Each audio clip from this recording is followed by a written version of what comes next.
नमस्कार, मेरा नाम शेख उमर आज़मी है। आप देखना शुरू कर चुके हैं ज़िया न्यूज़। दर्शकों, इस वक्त हम लोग आज़मगढ़ के आवक गांव में हैं।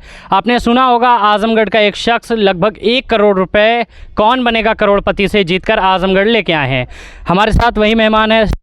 आपका? मेरा नाम जसनील कुमार है और मैं बेसिकली आवक आज़मगढ़ ज़िले से बिलोंग करता हूँ। जी, हमने काम हो रहा है आपका 1 करोड़ रुपए लेके आ गए हैं। अमिताभ बच्चन ने काफ़ी प्यार दिया आपको, उन्होंने गले लगाया आपको। कैसा एक्सपीरियंस? जी देखिए, बिल्कुल ये तो जर्नी बड़ी कठिन थी, लेकिन एक थी उम्मीद, एक आशा थी और एक विश्वास था मेरा कि मुझे अमिताभ बच्चन कौन बनेगा करोड़पति से जाके खेलना भी एक कंपटीशन के तौर पर, और अमिताभ बच्चन सर से मुझे मिलना भी है, क्योंकि वो एक सदी के महानायक हैं और हर हिंदुस्तानी का एक सपना होता है कि एक सेलिब्रिटी से मिले, और मुझे खेलने के लिए उनके सामने एक मौका था। तो ये मेरे लिए जीवन की सबसे बड़ी उपलब्धि है। दिल में ये बात थी कि हमको पैसा ही जीतना है? नहीं, दोनों था, ऐसा नहीं था, क्योंकि घर की स्थिति कहीं ना कहीं मेरे लिए, पारिवारिक स्थिति जो मेरी थी। अच्छा, मैं कई इंटरव्यू में आपका देख रहा हूँ, आप लगातार यही बात कह रहे हैं कि घर की स्थिति काफ़ी ख़राब थी।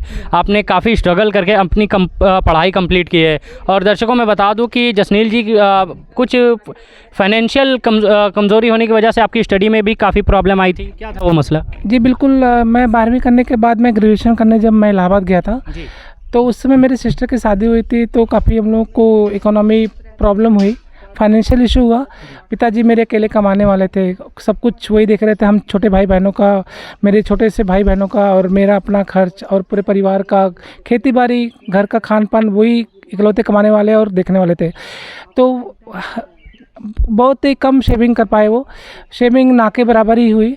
तो जो भी कमाई होती थी वो हमारे खाने पीने, हमारी शिक्षा में, हमारे स्वास्थ्य में, हमारे में ही खर्च जाते थे। और बड़ा होने के बाद मेरा सपना भी था कि मैं आगे जाके अब भारतीय सेना में, भारतीय आर्मी में काम करूं, लेकिन दुर्भाग्यवश मैं वो पूरा नहीं कर सका। और फाइनली एक दिन मुझे मेरे 2011 में एक मौका आता है, एक मैं बनेगा करोड़पति से, कि आप रजिस्ट्रेशन करिए और केबीसी में भाग लीजिए और अपने सपनों को पूरा करिए। तो वो दिन मेरे लिए एक चमत्कार जैसा था, और तब से मैं निरंतर कोशिश करता रहा। और कौन बनेगा, लगभग 2 शब्दों में बताइए, लगभग क्या एक दिन में आपको ये पूरी थी या एक रात में? नहीं, बिल्कुल देखिए, सफलता तो एक दिन में नहीं मिलती है, क्योंकि मैं कोई लॉटरी गेम तो नहीं खेल रहा था। उसके पीछे एक मेरी संघर्ष और एक मेरी कड़ी मेहनत थी। कितने सर मैं आपको बता दूं, मैं पिछले 12 साल से निरंतर कोशिश कर रहा था। वो मेरा प्रयास, कोशिश मैंने कभी छोड़ी नहीं, हिम्मत नहीं हारी, और फाइनली में 12 साल मुझे मौका मिला कौन बनेगा करोड़पति में जाने का। 12 साल बाद आपको 1 करोड़ रुपए मिले हैं। आप इतना बड़े अमाउंट का, पूरा ज़िला ये जानना चाहता है, आपका पूरा क्षेत्र ये जानना चाहता है कि इतने बड़े अमाउंट का जसनील जी क्या कर सकते हैं? देखिए, घर की, जैसा कि मैंने बताया कि हमारे फाइनेंशियल इशू थी प्रॉब्लम। सबसे पहला हमारा घर ही का प्रॉब्लम था, और हम सब परिवार का एक ही सपना है, कि ख्वाब है माता पिता का, भाई बहनों का, कि हमारा एक अपना घर हो, अच्छा सा मकान हो पक्का। तो वो मेरा प्रायोरिटी था मेरे परिवार का, और मैं उस पर काम करना चाह रहा था। और जानते हैं कि पैसा, घर बनाने के लिए पैसे कम, थोड़ी बहुत की ज़रूरत नहीं, उसमें लाखों रुपए लगते हैं। तो उसके लिए मुझे केबीसी मंच पे, प्लेटफॉर्म पे ही एक नज़र आता था कि वहाँ पे मैं जाऊँगा और जो भी धनराशि जीतूँगा, अपने घर की सारी स्थिति दूर करूँगा। तो आपको तो मैंने कहा, ये हम लोगों ने ज़्यादातर यही देखा है कि जब भी वहाँ कोई जाता है तो उम्मीद यही करते हैं कि हमने पूरा अमाउंट वहाँ से जीत के आए, कि 7 करोड़ रुपए पूरे। आप 1 करोड़ रुपए तो लेके आ गए, ज़िले में 6 करोड़ रुपए असर नहीं आ पाया, इसका अफसोस रहेगा? जी बिल्कुल, ये आज आपको ये शो देखना पड़ेगा, क्योंकि आज टेलीकास्ट होगा और मैं आज 7 करोड़ का सवाल अटेम्प्ट करूँगा। अब उसका जवाब आपको तभी मिलेगा जब आप ये शो देखेंगे। और मैंने, क्या उम्मीद लग रही है आज के 7 करोड़ आ जाएंगे आजमगढ़ ज़िले में? जी बिल्कुल, आपको देखना पड़ेगा इस शो कि मैंने कितना उस सवाल का जवाब दिया है कि नहीं दिया है। वो आज आपको रात 9 बजे से सोनी चैनल पर देखना ही पड़ेगा। अच्छा जसनील जी, इसमें आपका घर कौन सा है?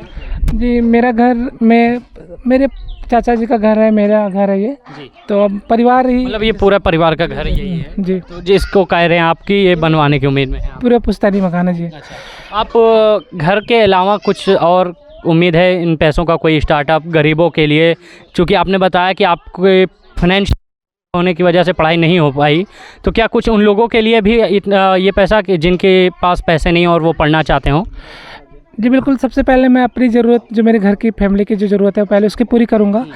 ऐसा नहीं कि मैं सोशल अफेयर से जुड़ा हूँ, मैं काम नहीं करूँगा, उस पे मेरी इच्छा रही पारिवारिक के अलावा मैं सोशल सामाजिक मेरे अंदर विचार आते हैं, तो उसमें शिक्षा का सबसे बड़ा योगदान है। तो कहीं न कहीं मैं शिक्षा के लिए अपने लाइफ में आगे जो इकोनॉमी फाइनेंशियल इशू से कमज़ोर होते हैं, उनके लिए बिल्कुल मैं कुछ करने की कोशिश करूँगा।